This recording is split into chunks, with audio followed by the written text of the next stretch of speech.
Hello friends.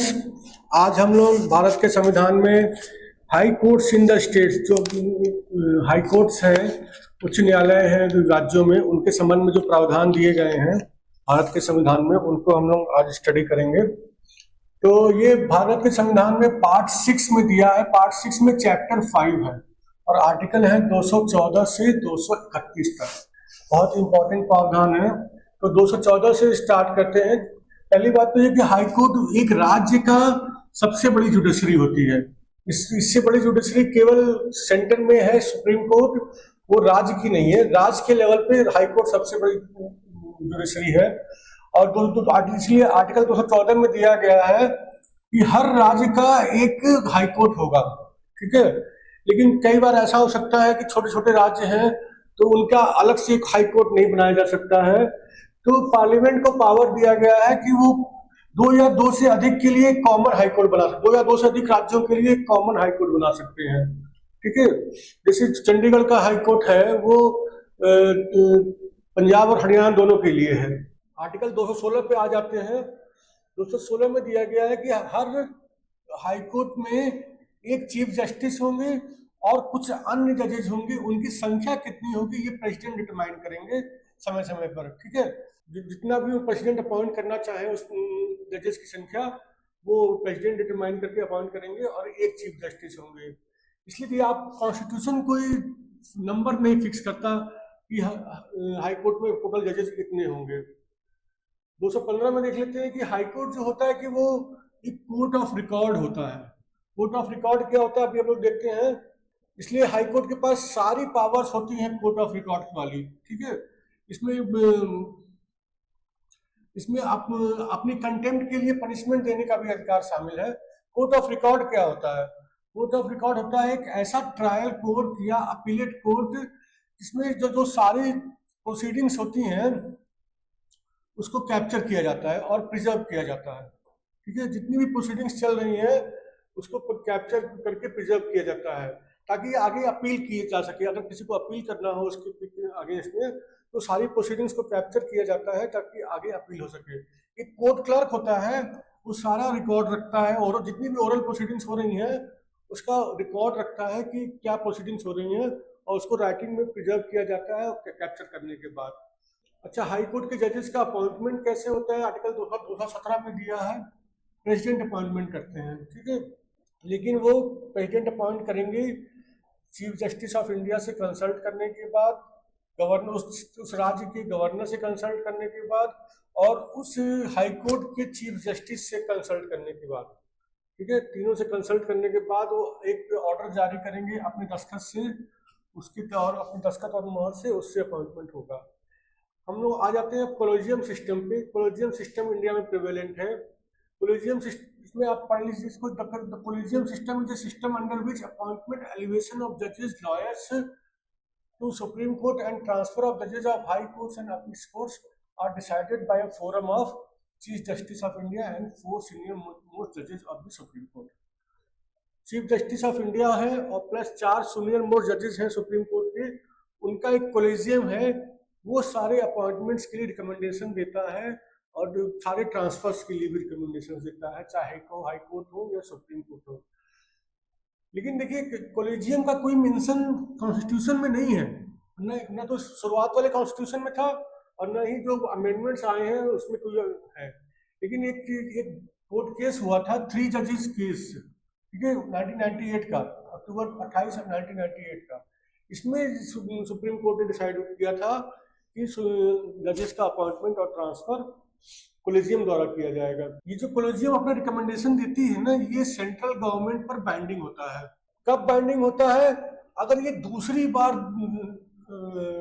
अपने recommendation भेज दे। एक बार भेजा, एक्सेप्ट नहीं हुआ, दोबारा फिर भेज दिया तो उस केस में वो बाइंडिंग हो जाएगा सुप्रीम सेंट्रल गवर्नमेंट पे ट्रांसफर या अपॉइंटमेंट करने के लिए। एक बहुत ही इंपॉर्टेंट हिस्टोरिक जजमेंट था supreme court advocate on record versus union of India. ये इसमें एक 9 मेंबर बेंच थी सुप्रीम कोर्ट की, उसने कुछ डिसीजन दिया था। उन डिसीजन को एक एक करके देख लेते हैं पहले।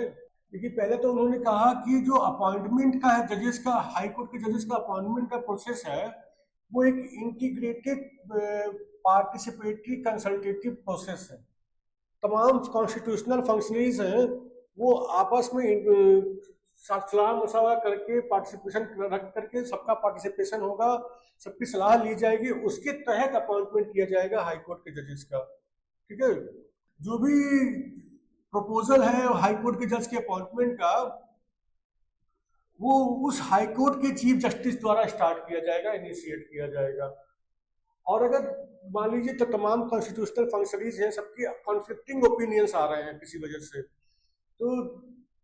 तो फिर जुडिशरी की opinion chief justice of India की ओपिनियन मानी जाएगी। चीफ जस्टिस ऑफ इंडिया की ओपिनियन सुप्रीम रहेगी, लेकिन वो अपनी ओपिनियन दो सीनियर मोस्ट जजेस के जो सुप्रीम कोर्ट के होंगे उनकी ओपिनियन ले करके अपनी ओपिनियन बनाएंगे और वो देंगे। तो अगर अलग अलग फंक्शन लोगों की अलग अलग राय आ रही है, तो फिर chief justice of India along with to senior most जजेस की जो ओपिनियन होगी वो सुप्रीम रहेगी।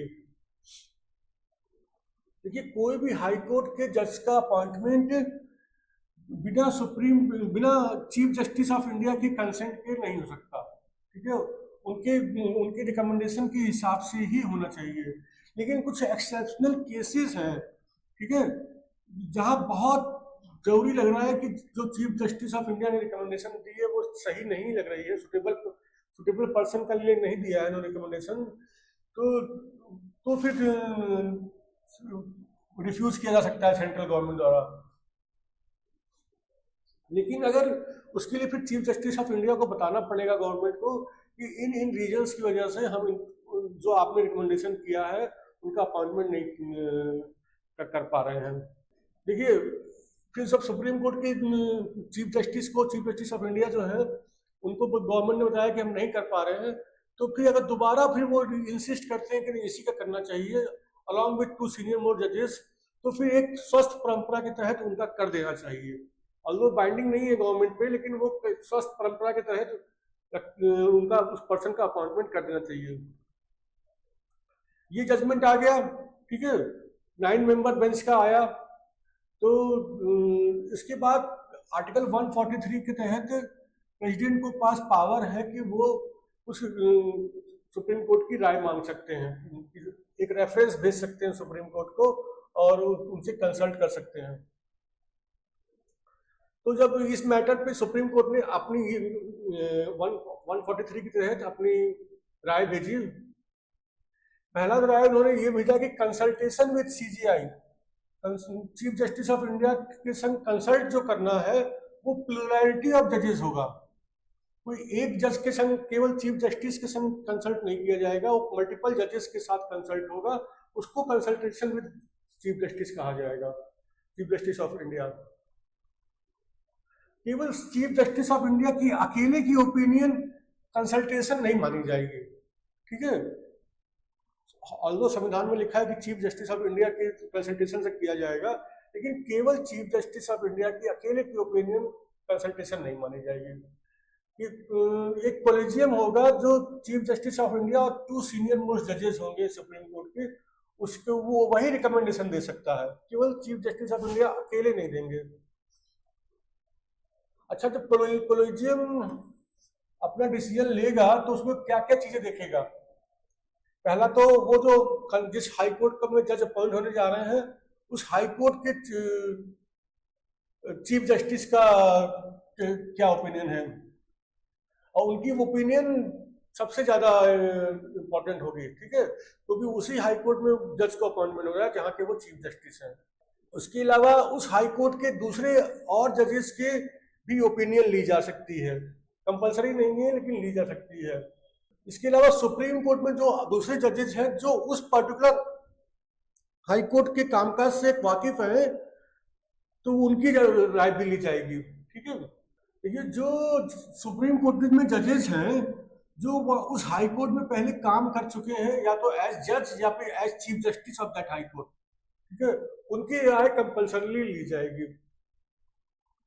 ये सारी राय राइटिंग में होगी और गवर्नमेंट ऑफ इंडिया को कन्वे की जाएगी along with the recommendation of the collegium. अगर ये पूरा प्रोसेस के थ्रू ये राय नहीं दी जाती है तो फिर ये राय बाइंडिंग नहीं होगी गवर्नमेंट पे। पूरा प्रोसेस फॉलो करना होगा राय देने से पहले। इसलिए गवर्नमेंट ऑफ इंडिया जो है वही अल्टीमेट अथॉरिटी है उनकी रिकमेंडेशंस को अप्रूव करने के लिए।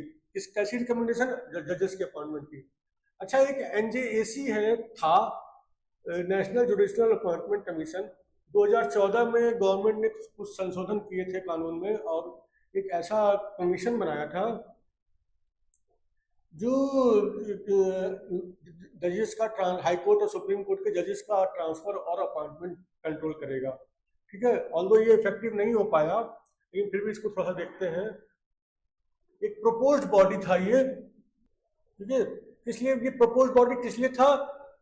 इसका काम था अपॉइंटमेंट एंड ट्रांसफर ऑफ जजेस टू द हायर जुडिशरी। ठीक है, एक कॉन्स्टिट्यूशनल अमेंडमेंट एक्ट इसके लिए लाया गया था 2014 में। तो लोकसभा ने 13 अगस्त 2014 को पास किया, राज्यसभा ने 14 अगस्त 2014 को पास किया और ये कोलिजियम सिस्टम को रिप्लेस करता। ये कोलिजियम सिस्टम को रिप्लेस करके ये कमीशन बनता और ये कमीशन सारे अपॉइंटमेंट और ट्रांसफर्स देखता हायर जुडिशरी के जजेस का। तो ये कॉन्स्टिट्यूशनल अमेंडमेंट एक्ट लाया गया था। इसके साथ ही साथ एक national judicial appointment commission act 2014 भी लाया गया था। इसमें सारे प्रोसीजर दिया गया था कैसे होगा अपॉइंटमेंट, सब क्या फंक्शंस होंगे एनजेएसी के।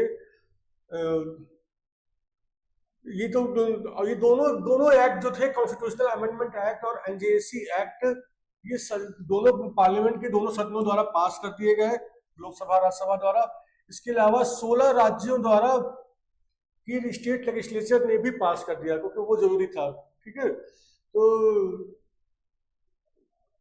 और इसके अलावा फिर उसके बाद प्रेसिडेंट प्रणब मुखर्जी थे उस समय, उन्होंने भी अपनी कंसर्न दे दी 31 दिसंबर 2014 को।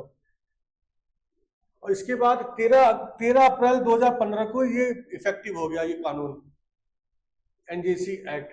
लेकिन 13 अप्रैल 2015 के बाद 16 अक्टूबर 2015 को एक सुप्रीम कोर्ट की कॉन्स्टिट्यूशनल बेंच बैठी, उसने 4:1 की मेजोरिटी से कॉलेजियम सिस्टम को स्ट्रक डाउन कर दिया। ठीक है, उन्होंने कहा, सुप्रीम कोर्ट ने कहा ये एनजेएसी जो है वो असंवैधानिक है।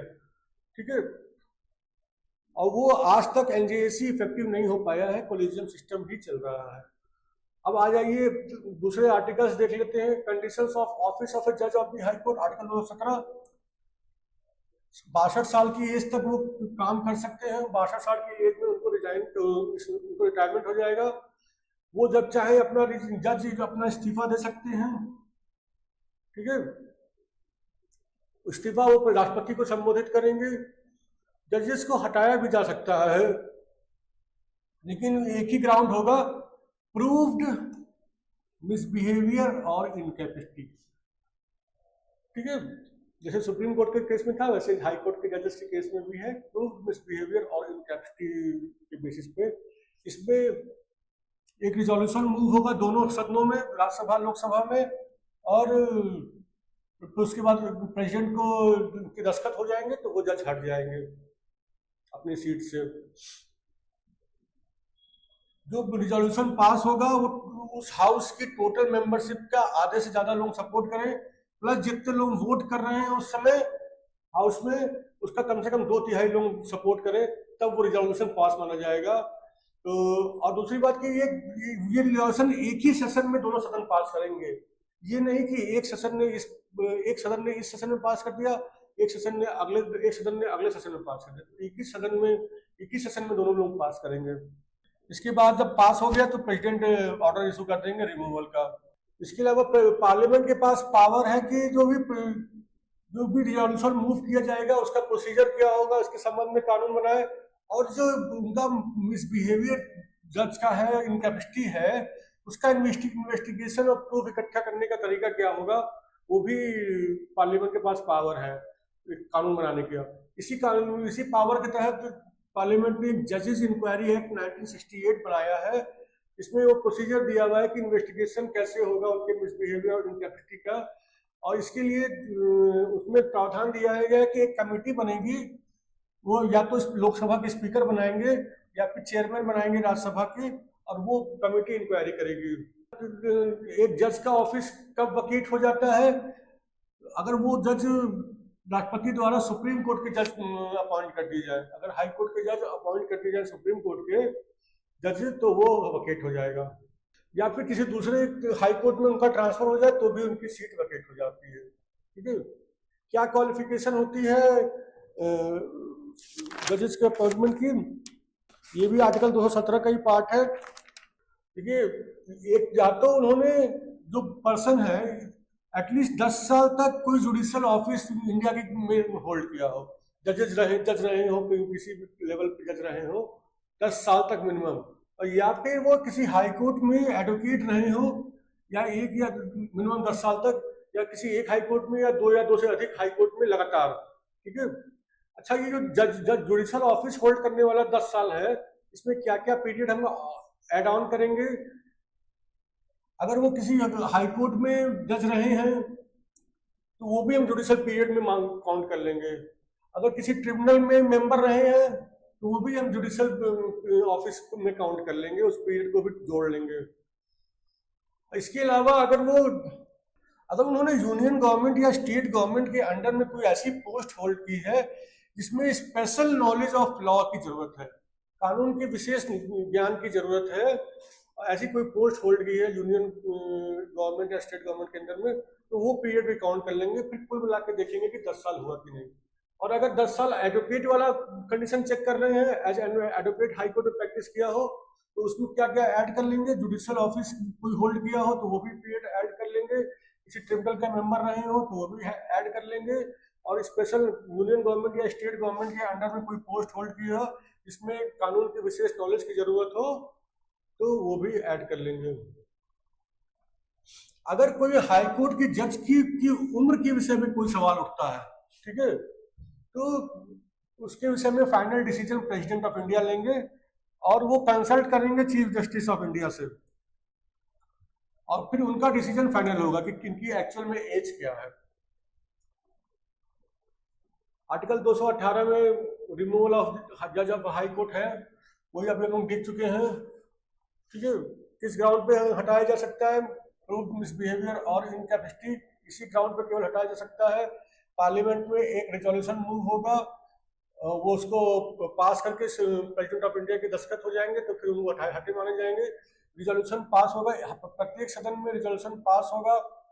टोटल मेंबरशिप जो उस हाउस की है उसका आधे से ज्यादा, और जो लोग वोट कर रहे हैं उनका 2/3 कम से कम। अच्छा, मिसलिनियस प्रोविजंस क्या हैं हाई कोर्ट के जजेस के संबंध में? आइए उसको भी देख लेते हैं।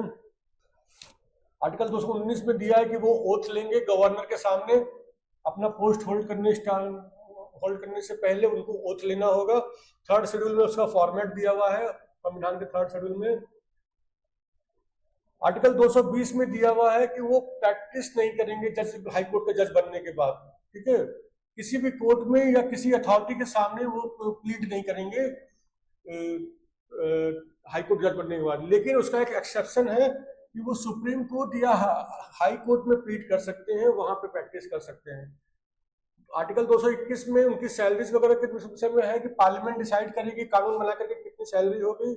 इसके अलावा उनके अलाउंसेस और राइट्स जो है छुट्टियों के संबंध में, पेंशन के संबंध में, ये भी पार्लियामेंट कानून बना के तय करेगी। लेकिन जब भी एक बार उनका अपॉइंटमेंट हो गया तो उसके बाद फिर उनको वो कम नहीं किया जा सकता, बढ़ाया जा सकता है। एक जज का ट्रांसफर एक हाई कोर्ट से दूसरे हाई कोर्ट में आर्टिकल 222 में कवर्ड है। ठीक है। देखिए, एक जज का ट्रांसफर एक हाई कोर्ट से दूसरे हाई कोर्ट में हो सकता है, लेकिन ये प्रेसिडेंट ही केवल करेंगे, और चीफ जस्टिस ऑफ इंडिया से कंसल्ट करने के बाद ही करेंगे। और उनको इसके लिए कोई कंसेंट की जरूरत नहीं है उस जज की, कि उनका कंसेंट होगा तभी उनका ट्रांसफर होगा। उनकी कंसेंट के बिना भी कर सकते हैं, और केवल जनहित में ही करना होगा, निजी हित में नहीं कर सकते। कोई जज अगर खुद से चाहे कि मेरे पर्सनल रीजन की वजह से मुझे इस हाई कोर्ट से उस हाई कोर्ट में ट्रांसफर कर दिया जाए, तो वो नहीं संभव है। वो केवल जनहित की वजह से ही करना होगा। प्रेसिडेंट करेंगे चीफ जस्टिस ऑफ इंडिया की राय लेकर के। देखिए, आर्टिकल 222 में जो दिया है कि ये मैंडेटरी है प्रेसिडेंट ऑफ इंडिया के लिए कि वो कंसल्ट करें ही करें चीफ जस्टिस ऑफ इंडिया से ट्रांसफर का ऑर्डर इशू करने से पहले। ये एक मैंडेटरी कंडीशन है।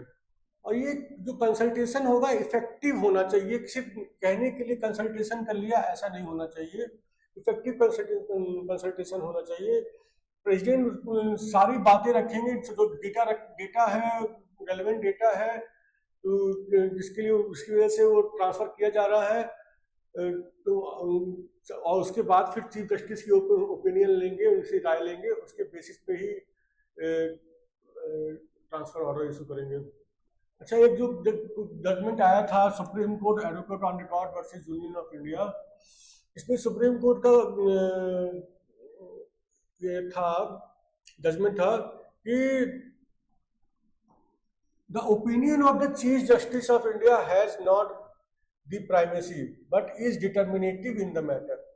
तो चीफ जस्टिस ऑफ इंडिया के ओपिनियन है उसको प्रायोरिटी नहीं दी जाएगी, वो फाइनल होगा, वो बाइंडिंग होगा, ठीक है। तो इसलिए प्रेसिडेंट के ऊपर ये चीफ जस्टिस ऑफ इंडिया की ओपिनियन बाइंडिंग है ट्रांसफर के केसेस में। अब चीफ जस्टिस ऑफ इंडिया जो अपनी ओपिनियन देंगे वो एक कोलेजियम होगा जिसमें 4 सीनियर मोस्ट जजेस होंगे सुप्रीम कोर्ट के, उनसे राय मशवरा करके देंगे। और उसके अलावा जो जिस हाई कोर्ट से वो जज हट रहे हैं, जिस हाई कोर्ट में वो जज जा रहे हैं, उन दोनों हाई कोर्ट के चीफ जस्टिस की राय भी लेंगे वो, ठीक है।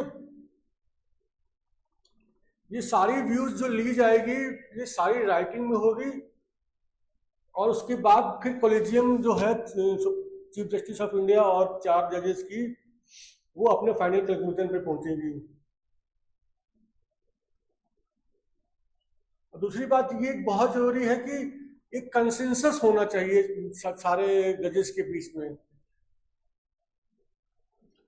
जो 4 जजेस हैं और जो चीफ जस्टिस है उनकी जो राय है उसके बीच में कंसेंसस होना चाहिए। जब तक कंसेंसस नहीं होगा तब तक रिकमेंडेशन नहीं प्रेसिडेंट ऑफ इंडिया को नहीं भेजी जाएंगी। अगर कोई 2 जज भी अगर एडवर्स ओपिनियन दे दे तो फिर प्रेसिडेंट ऑफ इंडिया को वो नहीं भेजा जाएगा रिकमेंडेशन। अच्छा, अब acting chief justice of high court देख लेते हैं, ठीक है। एक्टिंग चीफ जस्टिस का अपॉइंटमेंट कब हो सकता है? जब चीफ जस्टिस की ऑफ द हाई कोर्ट की सीट खाली हो, या फिर किसी वजह से वो जो chief justice of the high court है वो एब्सेंट हो या किसी अन्य रीजन से अपनी ड्यूटी परफॉर्म नहीं कर पा रहे हो, तो फिर एक acting chief justice of that high court का अपॉइंटमेंट किया जाएगा। इसकी अपॉइंटमेंट प्रेसिडेंट ही करेंगे, और इसमें से करेंगे जो वहाँ पे उसी हाई कोर्ट में जो दूसरे जजेस हैं उन्हीं के बीच में से किसी एक जजेस का अपॉइंटमेंट एक्टिंग चीफ जस्टिस के रूप में करेंगे। इसके अलावा एडिशनल और एक्टिंग जज का भी अपॉइंटमेंट हो सकता है आर्टिकल 224 के तहत। पहले एडिशनल जज देख लेते हैं। एडिशनल जज का अपॉइंटमेंट कब होता है? जब ये प्रेसिडेंट ऑफ इंडिया को लगे कि जो जजेस की संख्या है उस हाई कोर्ट में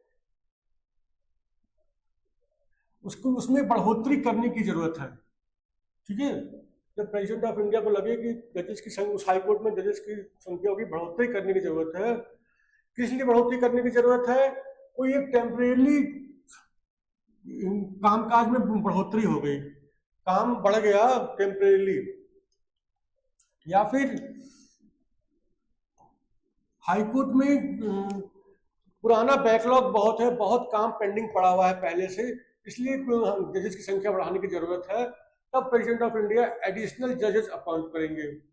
और जो लोग क्वालिफाइड होंगे जज बनने के लिए हाई कोर्ट का, केवल उन्हीं के बीच से एडिशनल जज का अपॉइंटमेंट करेंगे। और कितने समय के लिए करेंगे? जितने समय के लिए प्रेसिडेंट चाहें, जितना उचित समझें। लेकिन ये 2 साल से ज्यादा नहीं होगा।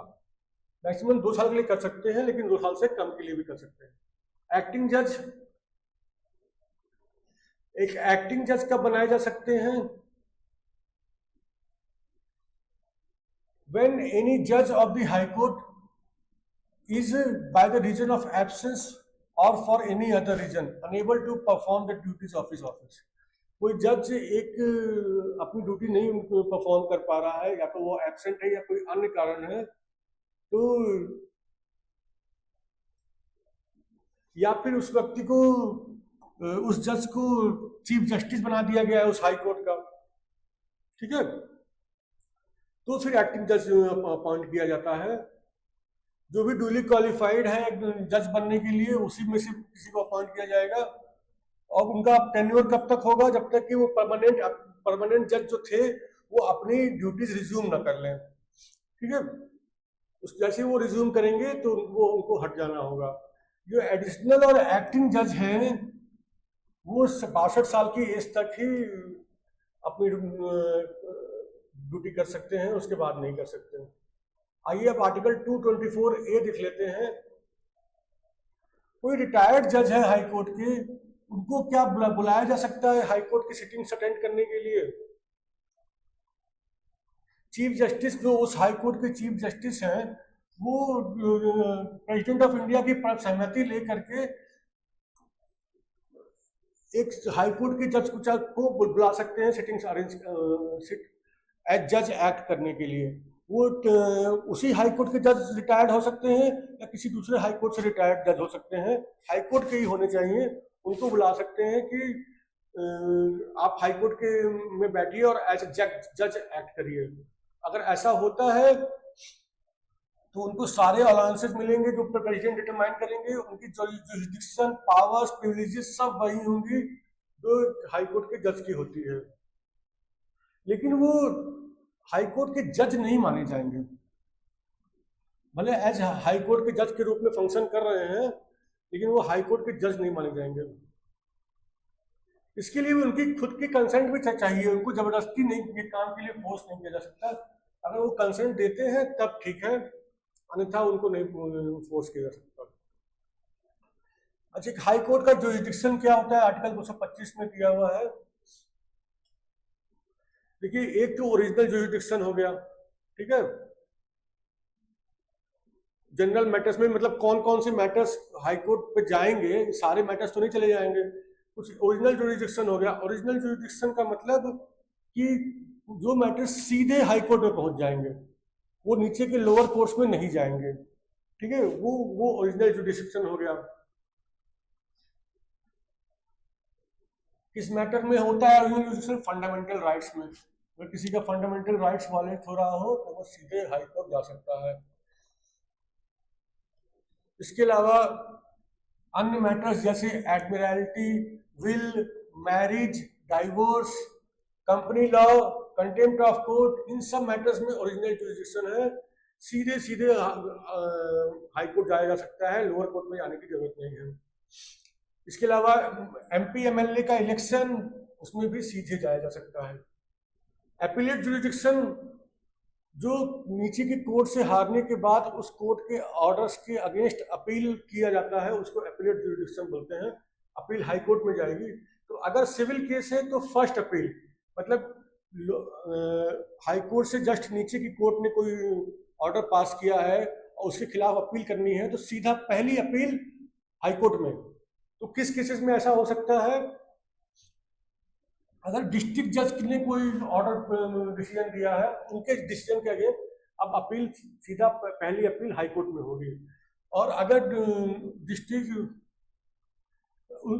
जज के नीचे के सबऑर्डिनेट जज ने कोई डिसीजन दिया है और वो एक स्पेसिफाइड अमाउंट से ज़्यादा की अमाउंट से ज़्यादा का है, तो फिर वो सीधे हाई कोर्ट जाएगा, ठीक है। अगर उससे नीचे का है तो फिर वो हाई कोर्ट सीधे नहीं जाएगा। सेकंड अपील, अगर कोई लोअर कोर्ट है, जैसे डिस्ट्रिक्ट जज है या सबऑर्डिनेट जज है, उन्होंने कोई अपील डिसाइड की, तो उस अपील से कोई व्यक्ति संतुष्ट नहीं है तो सेकंड अपील करना चाह रहा है, तो उसको सेकंड अपील बोलते हैं। सेकंड अपील के लिए हाई कोर्ट में जा सकते हैं। लेकिन इसमें एक खास बात यह है कि सेकंड अपील पे आदमी तभी जाएगा जब question of law and procedure हो। क्वेश्चन ऑफ फैक्ट पे कोई नहीं जाएगा। क्वेश्चन ऑफ फैक्ट है तो एक अपील में डिसाइड हो गया, अब हाई कोर्ट के पास नहीं जाएगा वो मैटर। ये अलग बात है कि रिट का ऑप्शन अवेलेबल है 226 में, लेकिन हाई कोर्ट के पास वो कोई व्यक्ति नहीं जाएगा क्वेश्चन ऑफ फैक्ट लेकर के। सेकंड अपील में क्या कोई भी व्यक्ति केवल क्वेश्चन ऑफ लॉ लेके जा सकता है हाई कोर्ट में, क्योंकि उसकी अपील एक बार सुनी जा चुकी है लोअर कोर्ट द्वारा, तो दोबारा नहीं सुनी जाएगी।